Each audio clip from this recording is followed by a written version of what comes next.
ଏବେ ଦେଖିପାରୁଛନ୍ତି ମାନେ କହିବାକୁ ଗଲେ ସ୍ପିକରର ମାନେ କୋଏଲ କାଟିଥିଲା ଆମେ ଏଇଠୁ ଗୋଟେ ତାର କରିକି ଲଗେଇଛେ କିନ୍ତୁ ଭଲ୍ୟୁମ୍ ପ୍ରେସର ହେଲାକୁ ଏ ତାର ସବୁବେଳେ କାଟି ଯାଉଛି।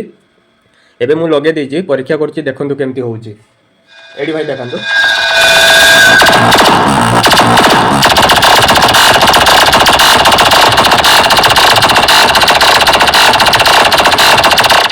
ମାନେ ତାରଟା ଗରମ ହେଇକି ପୁରା ମାନେ ନିଆଁ ଭଳିଆ ଦେଖାଯାଉଛି ନା ଆଉ ସେଥିପାଇଁ ମାନେ ଏ ତାରଟା କିଛି ସମୟ ପରେ ଯାଇକି ପୋଡ଼ିକି ପୁରା କଳା ପଡ଼ିକି ପାଉଁଶ ହେଇଯାଉଛି ଆଉ ସେଥିପାଇଁ ୟାର ଗୋଟେ ସାଇଡ଼ ପୁରା ମାନେ କାଟି ଯାଉଛି ଏସ ସବୁବେଳେ ତାର ସେଥିପାଇଁ ଆଉ ବାଜୁ ନାହିଁ।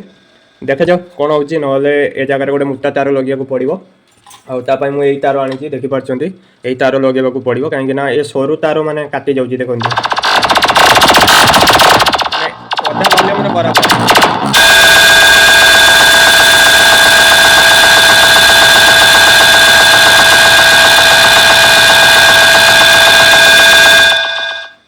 ठीक अच्छे जहाँ प्रोब्लेम थी मुझे देखीदेली कहीं आम गोटे 12 इंचर स्पीकर चलीगला आमको छाड़ी 500 टका पूरा लॉस या पुणी थे ठीक करने को पड़ो। ठीक अच्छे आपको यहाँ देखेबार था से आर एस पिला को डाकिली चलतु रखिली जय जगन्नाथ।